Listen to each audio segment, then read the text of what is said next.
la jamata ka tandi and prince ha you know even na room ta mbadi na room jibe kata for room mbadi everything boy you know Gambian ola la moto kambana prince akonye nangata akonye no ititani terreno bidaya ayin samba fuje ko dula be tandi na you know dula mun yalon lefta kaji room ayin samba dula bele do killing mashallah so wo fanan boy labang fango ning alata la mancho tema nim modol bi ni ka nyo sabale nin ka bilojo bilda ko letalle ninka bilojo nten ni kan nyosa because they always want to pay my bill nini ya doboro ke bari amanke ko nga amanke ko masoto yalla no ko ngasoto de bari lunta yalla tin nambadi ha amanke ko masoto ya nyimol ya lon ko tapato la amna halis won even though mangi amé way ñom ñoo def sama bill bi waaw taranga amna ko way yere ma na wona thank you so much dem na Italy ak jama you know mangi yobu dollar halis bo xamne yow loolu la indi sax boy ma be just no fenten hana manke you know tata dawoda fe ngo boy nin ko mbajola mbare muso to bije ka fa Mariam aba napoli ate salono le soto mo jama yalo Gambian jama Mariam you know ziki ya exactly ziki fana nata ni ziki nga ñojele jewal na ci serigne bi turala mandi modi yoto ñako ni ziki fana nya ñojele you know Mariam tata jele mbade ni singol duma ay salono le sako kungol dada anin fenko nyin singol duma boy ay abele horse you know nyin dead skin on singol duma abele ku boy yeah mbadi bring nyim musino yen singol ta do nyin jikando kono boy cebe kalo take je boy ni singol je ni noje e fanka bala handi bara america le nota mbadi alla nyim banku nota le mbadi ntata Italy Mariama yen singol do jikando kono be kos boy singol non sen sola bele bonde je bi daw wonde dalen singol boya wode skino nsingo bala bere ku da fasenya mbade muso manson ngomba ko do dira nyaw nyako nya didit yo dunga le tati dara capato le mansa sistala bi daw wolle telle Mariama wolle kany you know ntada je ni ziki nya nyoje you know ziki yalo ne kombije ay katel contact you ngamre katel ne agento kanu biru bije momo la fandi dabe katel le kon katel le ngo katel ko ngo fonde baba ya ne agento bo daldi Italy ba fonde le kare ka mo be ko capato le mumbi kayle momo silo tan you know so after all you know ziki nyum contact katel nga you know ay nana katel ka order tan tele ma ne ka seri nga kay nana nga approve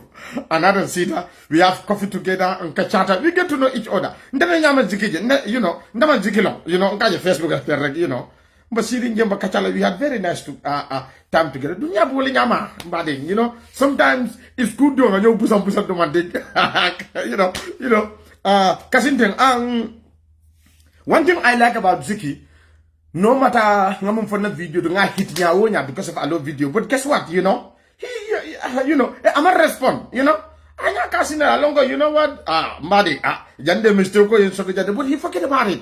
This is what I want, mbade, you know ni you know nte Baba Jah mambilen if I make a mistake yalong ko diamu nyale bala yajel, but alhamdulillah nata na basirin teng bakachala. He's a very nice guy, he's a very charming guy.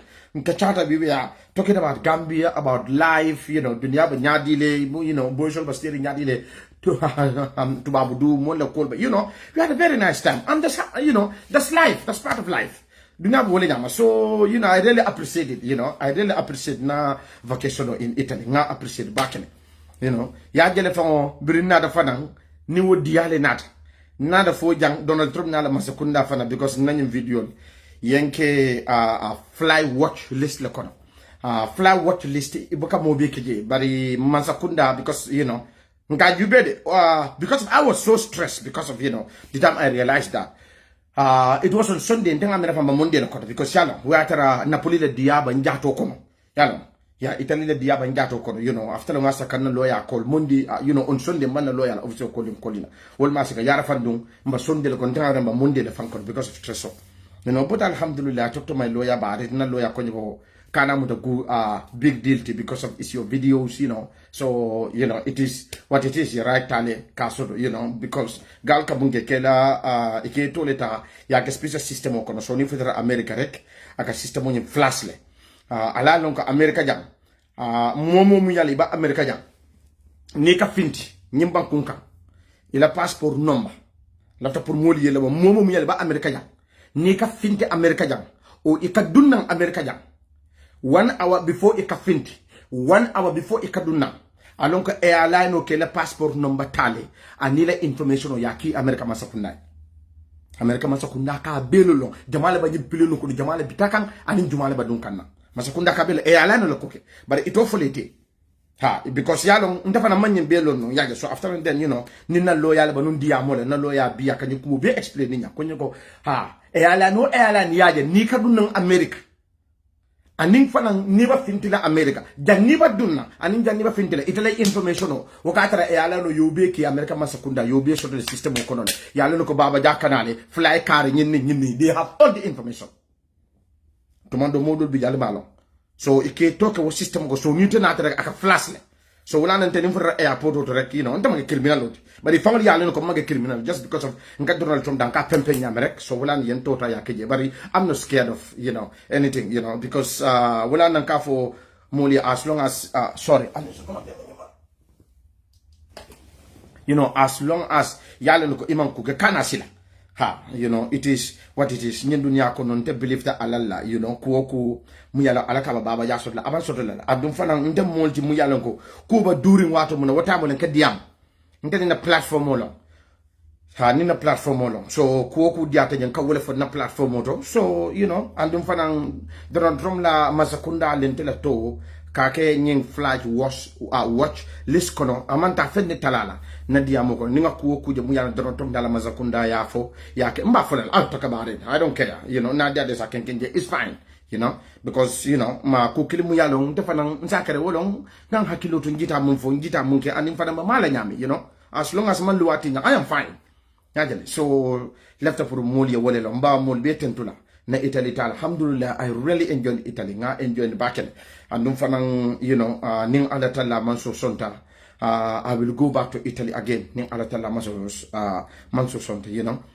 ntatale fana fom fuda Italy ite ndaba dunkan dame airport ko nganna bago tale ngabule na han loge jole kono so mfotore nyami pour kadum na han loge jo nyin yara fan tele telephone ba wala kono ndela han loge jo nyin ya ta ya dundi bago mun yal wala kata pleno dum tandun nu nkono kana UDP ko le nyawal nga foy ko felen kata Italy business class en kata ni wala wan ta fa Italy mfuta da fango na bago wo samolo na bago futa because na telephone nyin mistake na han loge jo nyin kon ngaka wala kon so na han loge jo nyim fana wotata pleno nyim duma bilam bano siri business class ma UDP ngol nyawal nga foy ko felen kat mangi ni Italy mangi ni duga ci business class la duga ma duga fofu ma toj sen xoli noni sen xoli na toj ngeen xam serigne bi sumo tukki hana yalla suma mayut de wa suma mayut hana yalla man suma mayut de wa suma may business class rek ay tok dem tele nak waaw man suma travel duma day tok ci gannaaw jolay ñoo day tok ci gannaaw waaw jolay ñoo day tok ci gannaaw ndol fu lo din tok la business class rek kana de won ngum kan ñaawal wala bari mu fota jele mbaade wolu mu ñokku yata baake because na telephone man na telephone jo boy mbala ma communication kele ñaan boy even na hotel o fama na hotel information ba na funo la kon wari ala jele de because birin kanada nga boy dol tanga contact janan kay ko ñu la fa kaste Italy la downtown le kono mbal la fika jamfa downtown la ngoy ba jele because downtown o ñing Napoli aning train station man jamfa ñu sa station ta ya so ya ning downtown fa man jamfa ñu la ya jele so ba jele jema fon fanan Gambia no biba station jema fon ya jele train station la wo fengo andum restaurant dum fanan biba jema fon so then after boy ndata kata boy ñini ndata mole ya mun ya lon kay ko alkari ko li nyala fa Baba Jah ko ala hotelu la information asula ta wala kato na telefono na hotelu la information be wala ko manta nyo kata na hotelu but unfortunately alhamdulillah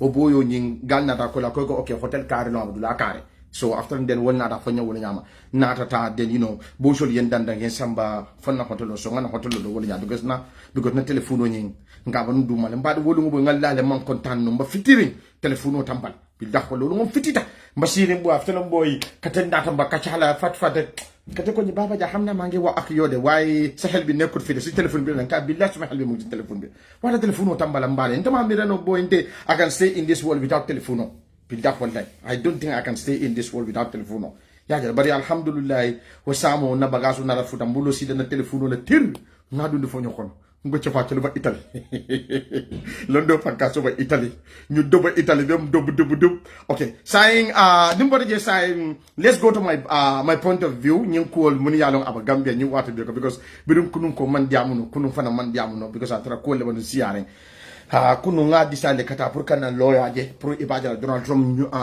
nañu keba kulombalo mu yalong ko aba nañu keba kulombalo nañu president kulombalo mu yala amon kulong mu yalong ayenke flash watch list ko non tata ka wala report na lawyer ya Donald Trump yalong sate ko di tata je keba seulement le bijela nin keba jankadi on antol fana na America na keba seulement wala jintar wala Donald Trump nyoti man tuske man kuke just because of akabun keret wala fo yenke wala list ko so wala na kunu man na no life bari ganim bita follow left ka kelifatu eke UDP momo mu yalo sanyi video ta yakuntu fa ali aki kelifatu ala fo kelifatu ko kelifatu le lota ko ala platform ta ata sonna nyendi rola ako ata sonna fana mo fana ye mo ta ka banen bari tumando nin kelifatu malon lafta purunte Baba Jah ka faye ko bi lead counsel Patrick Gomez mfangola lawyer my brother have a great respect for Patrick. He's my lawyer and I like Patrick. He's a very genuine guy. I like Patrick. Bi ngajele bi molka bula Patrick la foka banen just because of aba Isa falta bi ka Isa fal interrogate nyan and dum fana nale late counsel Patrick Jebi, you know, my this manjako brother, he was taken with respect. Hormone in bunyaka. Nobody can compare Patrick with that idiot Isafal. Nobody can compare Patrick with that idiot Isafal. Patrick was so professional. Ala como paper rarinku. Hormo kanga nimbunya. Berinyo commission ko kumasi da fobi. Komeno Obama nendro mu yalan ko bi. Nalta je nalaje. Iba manjako lu nenka nyan. Alfa ba falal hani. Go and watch. Patrick is a manjako and he's proud of being a manjako. But be nalta da bi aliaje bi. Na comment list oje. Mbade is alarming. Ne UDP nyimbankunta is alarming. Patrick is a manjako. But what Patrick is doing, it has nothing to do with the manjakos. Patrick is a Christian and he's proud of his religion, which is Christianity. But Patrick's action has nothing to do with his religion. Anga hakilo to Gambian or second matter UDP code. And Patrick nena be is unacceptable. Patrick man fenneke Patrick ba anyinga mbading elko corruption okele. Ale wala fo. Na ko corruption okele ni loyal be la do ko ba alme bu la ñela do ko ke. Birim ko nga jëlal ba dum di la. Bari bi Patrick nindiro mu soto nanta dafa ale video fa jubé. Bi fa ha bila alfa alba fa la hani. The way they are the way this so-called UDP because we are insulting Patrick even to go beyond kala kabana fane. Badi Kafo Obama munu chocolate. I'm very sorry to say all this was. Go and read it yourself. Nadia Alfonso Albalo Narco, yes, this is unacceptable. Jajan, Mbenga no kulo mbalo munkede Isa Falti. Muyalong, he is always yelling, screaming, disrespecting our people, disrespecting our religious leaders. Patrick also come. Halakumu be bring and Fenko start for be Atale Patrick Giveba. Hormone bunyare. That's why, and I have a great respect for him. And I want to take this opportunity. Patrick, I am very sorry, my brother, if you are watching this video for the bullshit you are going through. And I hope you will not even watch those comments and those videos. Please, my brother. You know, you deserve respect.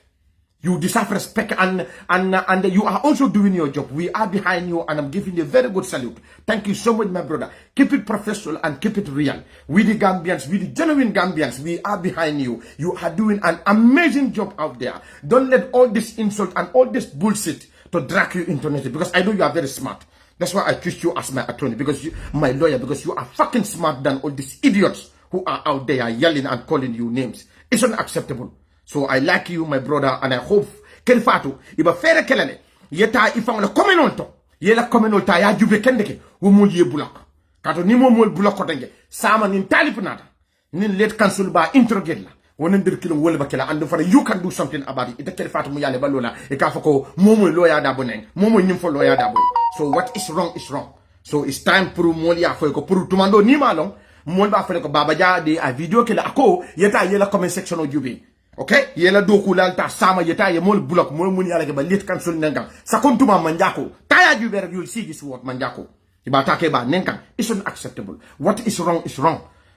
Okay, ning alko corruption o kele mbadi corruption o mbe makuma kilim falan ngala korda nga korda sam bakaw baba la je ne ade big because of Patrick wala na ngo korda sa Patrick was my lawyer kuma kilim bije mu ya lonko lata pour allialo about Patrick he's very Patrick is very genuine Patrick kodo man kala problème oti andum fanam Patrick moldi mom yalo hani kun dindi problème dindi nga so nga commanda sa fani kana nyinki luama so nyinna ka ha wondoke o kete la bang fango he's very professional no ko dol bije fango ngam malle fan ka nyininka it's very good you have good lawyers around you Patrick is the type of person Patrick bu kenye ga hani butut la kansulen ni Patrick laughter chapachole you always ask me question now pay me this or do that and he's not like that so wala na den al wis al ya longo Patrick mu yala ba sirin jana nyanda kata korda dole sangolu I supposed to go with Patrick somewhere but this but Patrick le fangonata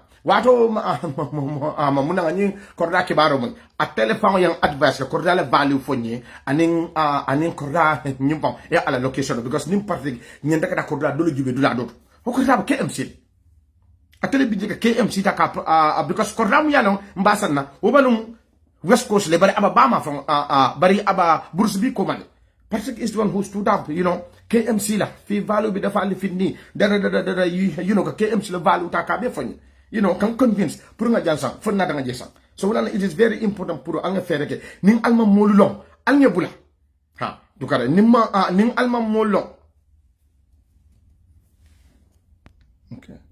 Ngamira ite nyanda kete fa hasle den ibajala den sadi ansa kairo ta kaso to noja. Alim bala alias ding mba mo le block kan no sel yajel so I hope that ali mo long janning albatala ali albata alba bulala mo la mo mun yalon ke bela do ko le kan okay so nimbo je den after den ngana dung na isa fal la kumoto ni wato ko do mbadi ngamen birinda da vacation la nga isa fal jele afindida aba Gambia la University of the Gambia karanal take doya Gambia no left pour allier la moni hakilo la alkala na moni sondo mona UTG student non mbakuma kelne fo la liye mu yalon ko ato mu ne alkana moni hakilo albana ko yes baba jakam nyim fo wolon to nyat mbadi ngol birin Gambia ya fangolon fo bi UT Gambia UTG karambunto dindin kilinti ya mu yalon ko loyano mu yalon ko ya mutakala bante yala jimbankunga kaboti RRC fo bi ha kabo batambi du ñunu bemu loya lete ani loya wo loya mu ya lonko biba problème ko no loya wo loya mu ya lonko bi alke mu ñin drug case ko no ñin rape case ñin moda case altal ya jubema altal loya jele je mu ya la 40 yuti e kan loya bu beji bemu loya lete mu ya wala 40 overseas wala ko to le 40 tubabu du inata ne ni la karamone bi wala ka dum ñing ñing rapist kono wala ka dumbi ñing crime kono ñing economic crime mu yalong aba Gambia bi alka mu moy bi ñing dale commission bi alta ya jube jama alta ala jube bi ñing loyal be 40 min ton e be 40 min ton e be 40 abroad par UTG loyal mu yalong ko wala ka wala 40 Gambia bango ñing loyal very professional ñing scandal ñing problème alka mu be moy alta hani loya kilin tala alia moje mu yalla ko UTG a 40 University of the Gambian katungo e karanyalle man kilin Gambia loyal ye karandire horomole la adim bunya mbadi mo tumando nal malo ndata Gambia banna salona loya fula mu yalla be 40 UTG le molle dunta nyula mul mun yalla ko family lo kam ben ko la lila mo ni hakilol family wolle dunde problème mota ya sori tata court force sitting itata court second sitting nyindola lawyer wolle sita kabadi yatoki ibe mu UTG loyalty ibe karanta University of the Gambia ni UTG loyal wolle fango sita yaji ko ñunu mu family leti ñunu be wulutale ñunu be mu yeleke dum wala ñin loyal fulo le wulita idiamuta ñoye kanyin kumota kaje ko ñin kumo next sitting fa kana so ke le kliyanol kumandi ki hakilo bulande alala ki lala anin dino anina kolcho mu yala ba Gambia UTG loyal wala kanyink UTG ni UTG loyal fulol wala lota fobi diamo ñi bantale pak hani second sitting fango britata ni UTG loyal ko ila e ila kiliano alkana na alsi ndo loya fulol bitale mbasila ni jojo e diam ngata ndi jojo le yara fandum atol mu nyinati yara fa nyinake nyukum on tol loya sitale na tol case ni nga dismiss le lefta pour loya lefta pour jojo ani case ta aya dismiss University of Gambia loya do wala kanyen ko bankoka nina na mandin koluko bala faka su longolela Gambia la university do kula wala kanyik nadia te isa kedo comme like Isa Fall nyolti isa kedo comme like Ami Ben Souda nyolti Ahmed Ben Souda ba isa kedo comme like Batam bi nyolti bari ma ke de ikata jamale te yebadi yata ya choki crime o dol bije naketa mbading you bo inyaka UTG loyal de wuli ini simfulo ni wuli de ni simfulo yesi e njum ko ta ya kacha horumo kan anim bunya ye family damol kumande mbade problème ya tande go nyim prononciation funo bari al nga kacha ten al nga kete UTG loyal dornam bari ala jube akani kesul munul be moy ni crime mun ya lako loyal kake falba loyal kilingele loyal mu ya longo UTG loyal UTG lawyers are very professional bari Isa Fall tatla kaka bula UTG dindingol bari Isa Fall nyinata la ko bi wo UTG dindingol wol bani falla namo wolon Isa Fall ke Isa Fall momonti. One thing I just do not even understand. Why are you proud of your why are you proud of somebody else's language? This is how dumb some of these people are. Isa Fall was saying some UTG students, they cannot even express themselves in English. English is not your mother's tongue. English is not your father's tongue. Why some of you are just proud of somebody else's language? I am proud of my language. But some of these idiots, inila nyi krama be, itole corrupt mo be. Inila nyi so-called krama kamu for you overseas. They are the most corrupt lawyers in the Gambia. Bi alaji be Gambia lawyer bi, munul corrupt bi jumale toka keje. Han UTG din killing. How silly was Isa Fall to come and attack those people? Kafa will some of them they cannot even express themselves. But I am very glad at all UTG dindingon. At all UTG dindingon. I'll finditele ale Isa Fall da anaya defante kendek. That's very good.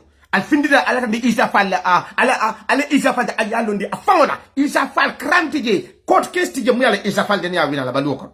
No, amazo. Court case muyale Isa Fall denia gani. Amazo.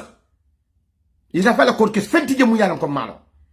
So it's acceptable momu ya lonko anenman law momu ya anenman hani candidate londi mayor election ama molondi député election anenman molondi kansulo anenman molondi wakana be ka fumula akarte fanye pour nga kale president seasonal politician fabre Gambian ko are fucking stupid ba do the Gambians are fucking dumb pour la carte de Isa Fall jamana Isa Fall parti la nyaka ko fangol no Isa Fall is everything. Very big dictator Anyaka Wale. Isa Fall is the accountant. He's the cashier. He's the PRO. He's everything. Politico. Ika branchole di dola. Ibajala sama. Nyinaba diamole jana nyinaba da. But Isa Fall is doing all the talking. He's doing all the talking. Where's your PRO? Who is your accountant? Isa Fall offended. This is how arrogant he is. He is in control of the money. Wala Isa Fall kafalako. You want to go and contest for Sobea, go and do it. I'm not going to sponsor you. He's not going to sponsor them. That's how he is. Well, na important to bring a hakilo to Monto. Munyala wole Isa Fall not sifat. Isa Fall cannot be the president of the Gambia. Your footage? Fale Isa Fall touch? Come Isa Fall. Just because of you went there just for 2 years. We the Gambian made you who you are. Our tax money, Isa Fall not a jane kabula fuarola. Isa Fall not a jane ka judo fuarola. Ko fali bailal. President Barrow manda fedneta kala advice namage fali bailal. Badi. Ka judo fuarola. Bi wo fuarola namo. Wole Isa Fall ke Isa Fall monti. Kato bi wo fuarola namo. Wole Isa Fall ta ya karandi. Isa Fall bana fa mala karambu mo jono. Ima Isa Fall educated dino because they don't have the money. They were down poor. They cannot even afford. Abana fa cannot afford to educate Isa Fall. We the Gambian. We the poor Gambians. Our tax money. Wole Isa Fall ta aya current for Isa Fall current tabi. But it's unacceptable for people like Isa Fall. For Isa Fall to stood here. Ka judo atol Gambian la. Foka bi kaloka foka ha. Barota da fali bay la leta. Bading. Kuno no mbon na Gambia ba na selo ngaka Gambia le nyaka molje silo kam bi KMC ma fawala fali sareto wole be bulu bi they are contributing in the society wole kata ka mulam balitol ta du lalito moliye yajele wol baraji fule e ka wole so katum bi naje jata ken diama molla kordal kono balitol wole ka be ko barajol ci number 1 number 2 barajo wolon atisa ketanya nyam molike jole baraji fula itol ka wole so wala na fali bayla nin kana jutila an fali bayla mu yale basilo kan alila pulpusol jube alila falola sareto jube ba alba jube ko number plate wala biki ibe ka number plate lo ibe dia pen tax ibe ka tax o jol o fali bayla anya ka boniji wana fali bayla o fali bayla alija alkan number je aba safari iduma je bi wo fali bayla wala isa fan ke munti mu yala abana fama keno ala abana fama keno ati so it's very important ni ba dia mo man di ko ifawolong wanted to know yourself. Isa Fall is very rude and arrogant. And we are not going to let Isa Fall to be comfortable here. Anytime you attack our fellow Gambians, get ready. We will come after you. And we will hit you where it pains the most. Because we know because of us with the Gambians, we make you who you are. Okay? Those funny bylaws you are saying, and those UTG students, you are caricaturing. They can't speak English. Come on, man. Be proud of yourself, my friend. Be proud of yourself. Somebody else. Don't be proud of somebody else's language. English is not your mother's tongue. If you can speak English more than me, I can speak English more than your mother or your father. Somebody can speak more English more than your auntie or your cousin. That's how this life is. It's very important we have respect. But we are here. You are attacking our fellow Gambians. Ne university botale bo doyandila. Gambian University Muyal Kobi. People are from Nigeria. People coming from Ghana. Go and check last year UTG in the graduation. Some students are coming from Nigeria, Liberia, Ghana. We have to respect our institution. We need to respect our institutions. You know, institution that be munia loko. Ndole nyanda kalonga university, na low University of the Gambia koma. Anila karanduma. Alinkana some people like that idiot Isa Fall. Yena ya foko ibanyun dulal talakana ni institution da ke weekendi. It's not acceptable. What is wrong is wrong. So we will not let Isa Fall. Pura Aisija are comfortable. You are welcome to say whatever you want. It's fine. But Niko Ibamole institutional attack la. Mbate Bandol Gambia Fuaro Talebe attack la. Because Fanabebul. Because Fanabebul be. And Mba make sure that we will come after you and we will hit you as much as we can. Nimba Isa Fall la kuala saying. Mba particular kuala. So saying ngana ta pura la kumoto because ni wato ko ngaji Gambian le bulita e badam ka internet la kuala, which I'm very glad, you know. It's fine, democracy now ninga ko jo banko ka al ngadiam ko kilimbi je lefta pour moli ya lon ko bi nde Baba Jah tele na diata na de la president Barrow asa jiso ko nga foko democracy mo ba America asa foko democracy mo ba Gambia ta America to la jasa democracy tiket hadi protest ke ñu mo la jan protest fam e ke ñu mo la jan ngajala UK fam do bi jaba sinim put pusol ka palestine protest ye ñu wala jël hadi protest fam bi ya jël bi ndelo to jan bi nañanto la ko mo ngole fa America jambi yanke fly watch list yanke wala ko America nga karam de ka ba hani nga mo la fa ba hadi ma tuske ñu bankunga bari yanke wala ko just because of kuma kam muni ya lon ko nka fa president Donald Trump because aba wala fa na keka. So it is very important to be President Barrow na da asalo aya si sok konkon President Barrow mun na wax ne démocratie bu am Gambia tay mo gëna am doole démocratie yow bu am America. The be more than 100 judges immigration judges bilumo Trump ya wala fire. Go and watch the video. I have those videos below this video. Go and watch them. You're going to see more than 100 judges. Trump will be buy. Be nakodo. Be American dollar value waitally 13%. Our dollar, our value went down 13%. Be Munekeda Musunduma, a black lady who was running no bank to a wallet buy.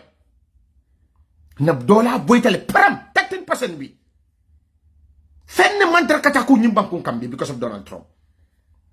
Donald Trump ba mol taka ne ke bayla dokola hormata yaka bara jube de momo bay dokola wo fana ka saba kitolele mkot le ko ngron ay momo bay dokala hormanta yakang bilu ne yajele bi ning e lafta future generation no ikana educate ikabuna ke education system ko le fucked up Donald Trump bi a wala ke bi ne education system bi a wala fucked up bi nyaton ko ke be fire na United States na education system bi a wala gina fucked up ibajal say younger generation munu binaka say ni next president nata ndanga fala our next president have long way to go.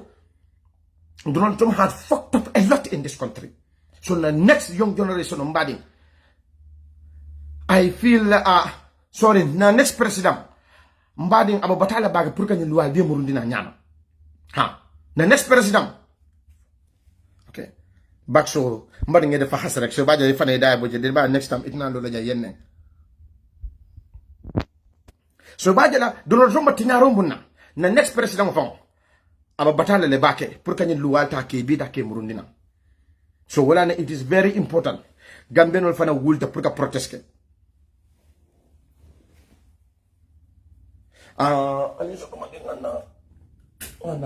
Because yeah, can do binakan. Yeah, so Barry, President will advise us all. You don't find blame back. Yajale nyim protest. It's very important for President will advise us all. Along what is going on in the country. Gambian ko lañu complain about new internet bi biri wul da ngaje president ye cabinet ay authorized bi pour ye PURA la african ni gamsel ñol lañu new tariff pour ala cabinet wuli with immediate effect pour ye kuke PURA la ñing Gambian nol ka kumum fo ni internet la kuwa bi president yo sign asan talking with you bi lo wulta ngaje president yo sign. Tumando ning almalo, I am a very big fan of the president and this current government. I'm a very big fan. Mbuka no mo la haniwala. So B president Wilta B I work. President yo safrota ayadundi. B bari there is something that I want people to understand. Yajala nyim protest B. Sometimes I blame the advisors of the president. Wala ne ka foko president mo nyane ka mistake because you have bunch of advisors. Before be president fong basila kanyin safi ko ha okay nakabne I will nyina PURA la nyine. The advisors can do something about it. Because I told my advisors already, the complaint on the street, madam, anya ka wulda aliata ndi pabila. President salon ko nyino complain on the street. Ndanga mira ko nyine nyanta kake. Wala na advisor do ko mo woleti. Sometimes kudo li bije mbani alka president kala president bukalo. Kudo bije nima sada president talon. Wana president kanya advisor beso. So advisor la responsibility lomo. Pour ibaje gambeno ka mon complain internet lo yakete ne après seulement bena nyimam beda pour aliya samalia di president wala. President will act on time. Tandu ning advisor so yoke. President will act on time. Then ibaje le nyim PURA protest clip karva be manda soto. Nsa jefana avoid no. So wala it is very important. Nimu president wala advisor.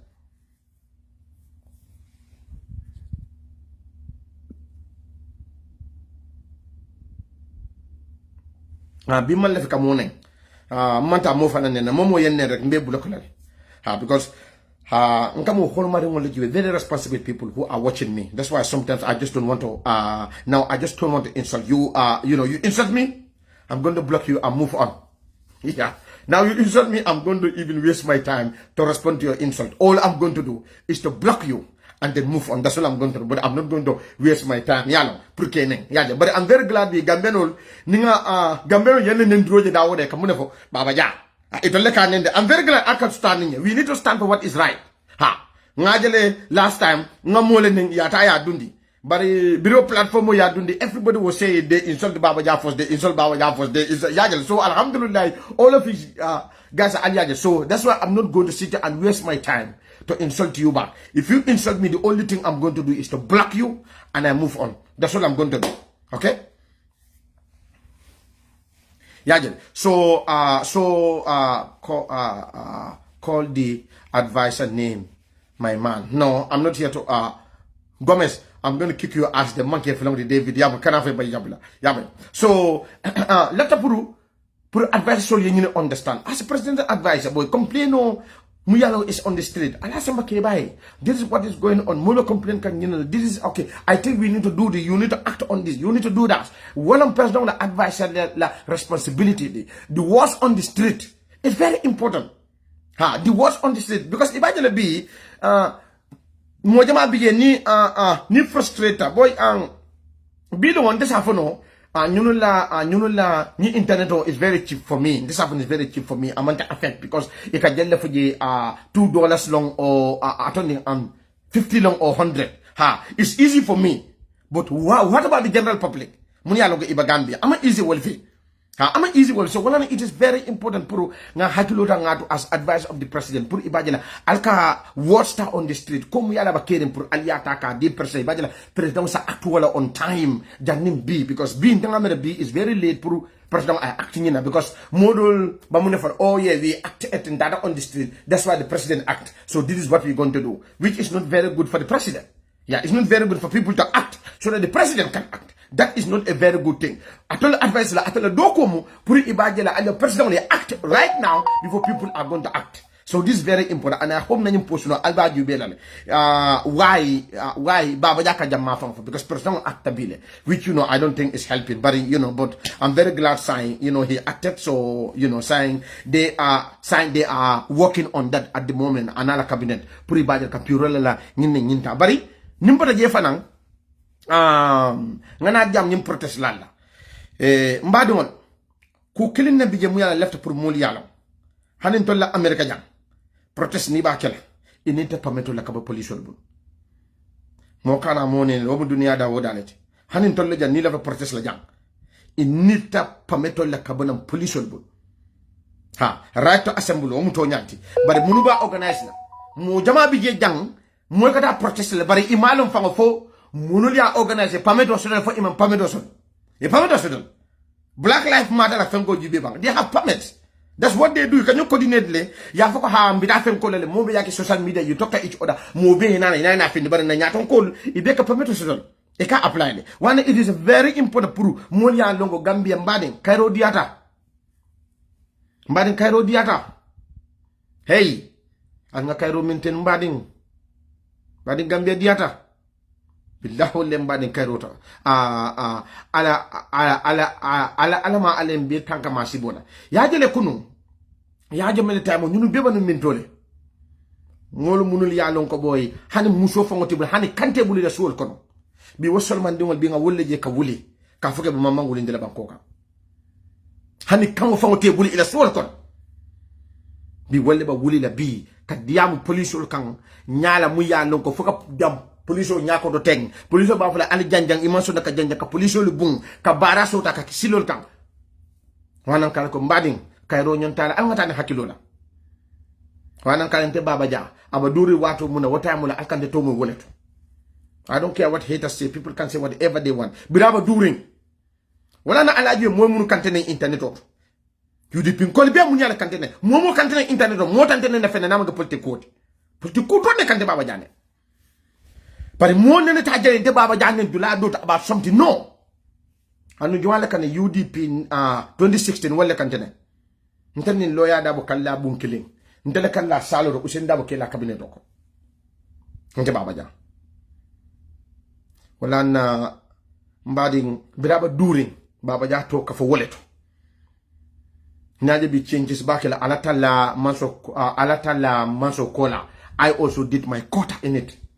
Wana important anga Cairo maintain mbading ni bita yajel alla protest follow you beba bring alfindi da follow more I stood up for you people this so-called Gala people I stood up for you people nko IGP bula I love it I did whatever I can do puri bajale yalla bula wala jamo band I have my platform here I told best of witness one and that's exactly what I should do.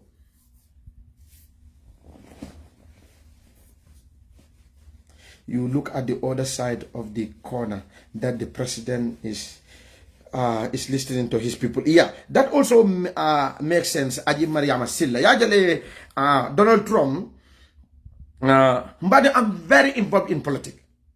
Ntaka call investigate. Nka dum politiko. Nka learn muma kering. Yajale what you said it makes sense because mbari muso kamu fate wolong for.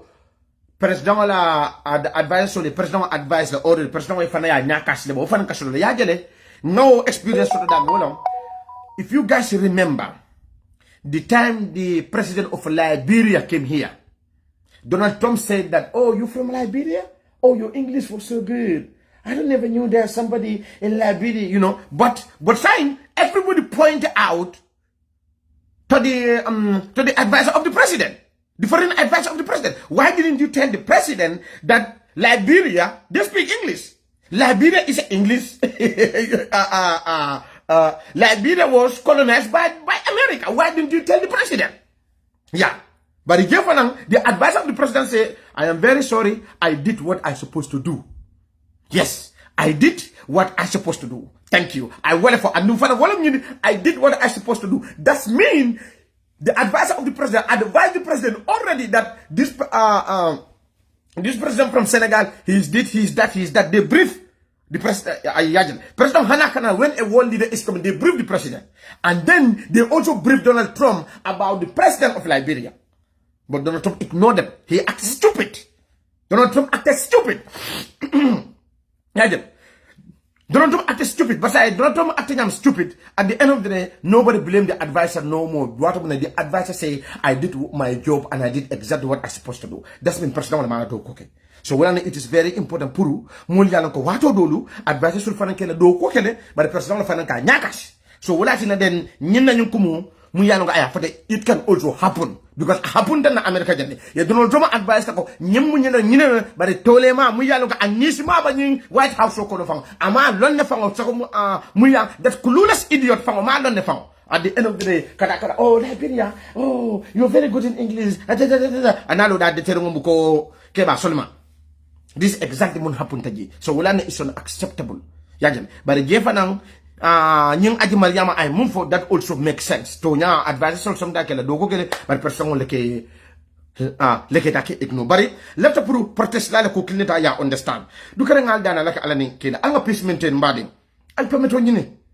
Yajan alla la sam ala permetto sotole. Everybody stand up for you people. Mon finditele nice. Yaje mo finditele nice bari al fere ke dukare al ka pameto nyini nabi da protest la ha al pam ni mo pameto di yalla al kana findi mbade yaje la nyin outlaw nyin dindon mun yalla ka tarasilo kan ini moto mo do bi ile badi man sante mo fulanti man saka sile tek yebar fay luwati nyadam ni pempe e fan ka fala ni wo outlaw bi mo jele sorongi kon wo outlaw dindon munyala kam moto taka biri sa te kono bi mo jël yo le sentence ya jël that the same bullshit wona fana bina kala ñin galala nde baba jan tele nga fa al sirak ala ñin kiti jube ali man nga kuma kilim fali why magistrate wa anyunul sen pour yeta maytu ali la mo jani hakilon mbar nga siku ya jël biring e ñim molu muta ya jël nte baba ja nim mol la ka diamu nim alfa la ka diamu duma ya foñe exact mu yalon ab kering ya jël on Saturday police ol ya tandi le nyim protest la le munu mu police ol ya tandi dale ko al moni ni mom yale bali bail go and get somebody to bail you. You need your family member to come and bail you. Guess what happened? Three of these people, they get their family members bail them, and then they went home. There's one guy called Gala for Galas Lumba Galas and somebody by the name by his last name, I don't know whether it's Cece or C. That Gala went up and then that Gala went up and stood up and called others and tell them, do not let your family to come and bail you. We all have to stay here. Let them bail all of us because we don't commit no crime. Yes, you committed a crime. You committed a crime. Yadele, do not let one person to lock all of you guys. The police give you chance. Call your family to come and bail you. That's what the police did. And that's exactly what the police have to do. But this Gala say, no, we are not going to call our family to bail us. You have to release all of us. But guess what? But three of them, they did not listen to Gala. That Galas. They don't listen to that Galas. They went and called their family. Their family came and bailed them. And they let these three people go home. Wala na aliya moiko. Nyimole munu da dole bije munu yalo ye bulale. Alta ale nyene garu iba fule these people in the family na ye bail. But wondol Galas le ko aning somebody by the name for silom for siselamba. Wole ko ha alkanata. No alimbe na si mo kada the family kumandi. Badi. kaso man bete yo ñu war la bail police yi ñu ne yo nga dem nga o sa family ñu bail la bena boy jok rek ku rew rek nit ku rew rek jok rek waaw bu ñu nangu ñu bail ñu nañ tok fi at the end of the what the police what the judge did is exactly what they deserve, because the police give you an opportunity for you to call your family members to bail you, but because you are rude and arrogant, you say that you are not going to call your family members to bail you. That is the reason why you not send Tomale to prison. That's exactly what happened. Nalama long an yinga roka on the floor, alina ala for chapatulia baraka. Ntabuka fanyala moka. Alia jele munu muta kunum fana. Ye samba banjun. Kunye munu fana muta. Ali yinga ba munekeda. Ye munu muta kunu. Ye be samba banjun police quarters ye la wole to fabi somanda. Bi fana ye wole foye bi ye wole foye. Police will de koiko. Okay, dango ali yinga kesa mbali sambalal. Andum fana saying mbali bulele bi. Yali bil ala la mol kumandi.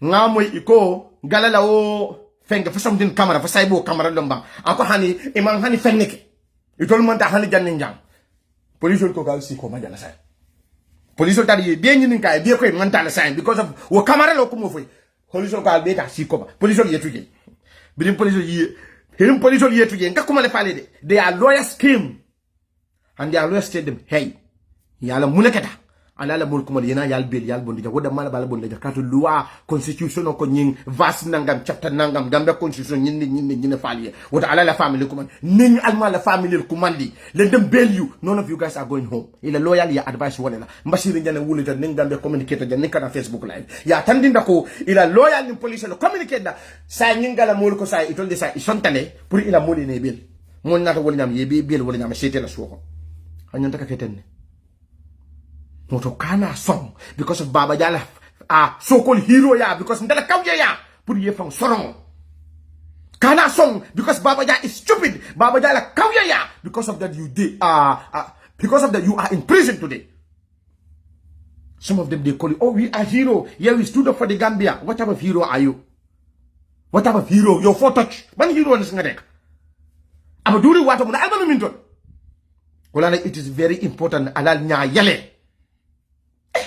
Police will okay, no problem. You have the right to be bailed. Now we go to bail. You say no, we don't want no bail. No, you guys have to leave all of us to go. Police will okay, no problem. I'll see that. But biri ila lawyer nata. Ila lawyer ya joko ha. Police will they are lawyers when and tell these people hey. Mali bail kanu ni mali bail that none of you guys are going home. Police are doing their job. They know exactly what they are doing, and that's what the lawyers did. That's exactly what their lawyers did. The lawyers say okay, now we go to bail you. Get your family here or get your aunties, get your cousin, let them come. Ye be bail, is a welcome. And they are on the bail. All of them. They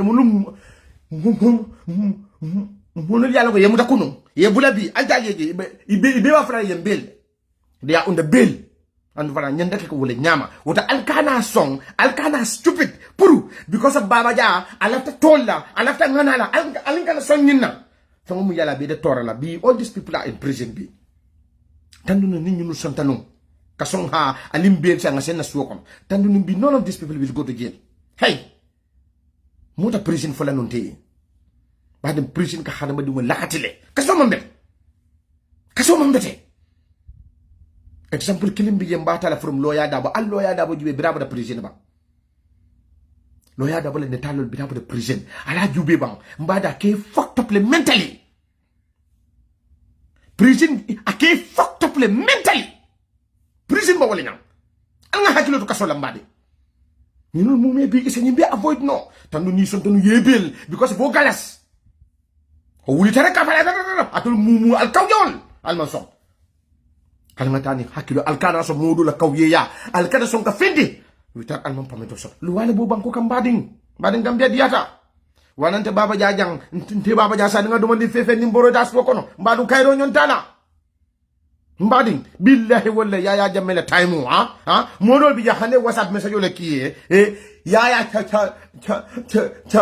cha meto ya fare ke bulokole mol katata sirre ke mira nke ma tata do ko na muso tata do ko fa ba jile nan bi la ba malo wo filo ani wo silo gambenol ban wal kono onda yaya jam so nyem woto adin kana somba adama baro posta kado ni nga post mbadi mansana badata kama si boleket mansa badalta mansala kafa amakunto Water is very important. Put a hakilot.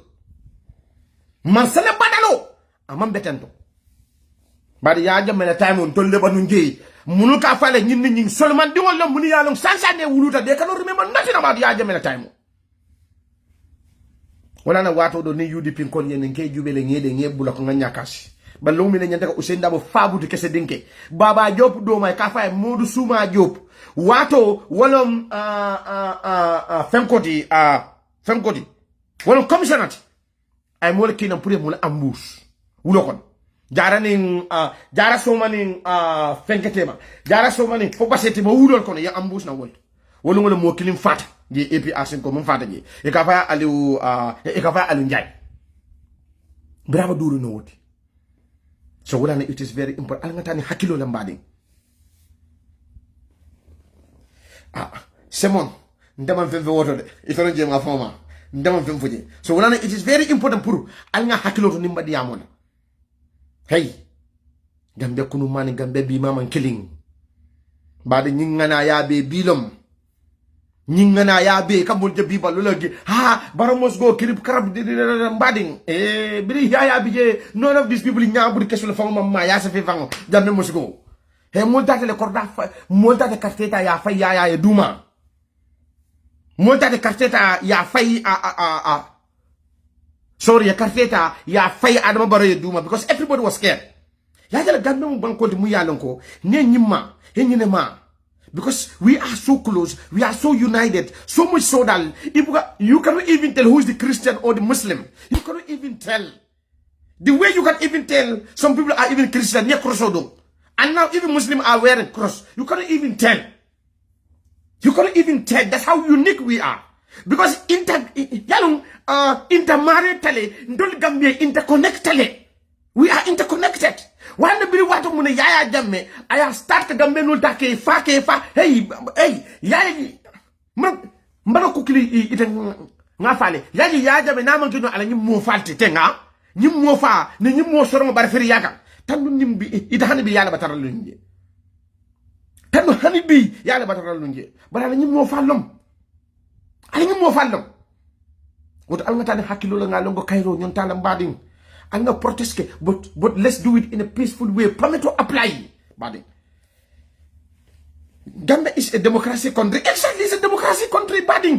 I'm not hakilula alim kanu peaceful jeopardize, buddy. You know, that vacation that Italy, buddy. Sati ba diaring ni was you know, kaina America stress nga bebo ni kunkono. You know, was stress bebo dan kunkono na dafa nam purum ñu do fa am mandi ko denk. Telephone ba junjunna. Telephone bi board left and right capacele ba min tole capacele bu neketa iko galam ko so mun ma kede jana almol update alaf mo le ñing namul man ko man la jana fintine na live yamul 40 kadi ndo ba jigi tele information la ñindo ba fa la jana so it's too much so wala it is very important de angatani hakilo la yajele gala kunu ye sembo mun joda anin bi amankele birewi yajele nin gala ni ketanu like a private entity mu ya lonko ite dabula la ila nyaton kol kan dabla hani politique kon mo kana ni ba diamu la man say no hormone ajube de gala la nyin protest mu yalo ge pameto dila ila wo diamu la fa saybo camera lomba he was so rude and arrogant the way he was talking to the office of the president al falle nat police will liberate that guy was talking to these people, he was screaming and yelling on these people. That is not the way you should do, my brother. I know these people are authority. You know, Buna Muleti, Muniala Inata, Dibitel Data, Dibitel Diamune, ala video Jube. That guy was so rude.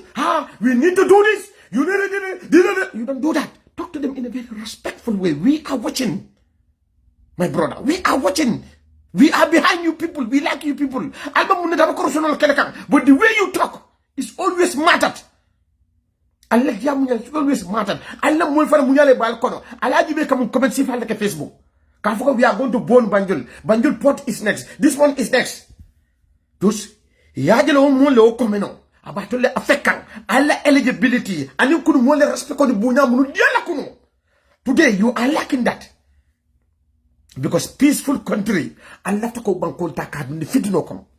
Mon ma fa alkana findi. But I please na protest la. Saibo nyon, please talk to people nicely. Handi amu ko anyway, you know Gambia la fenkoti.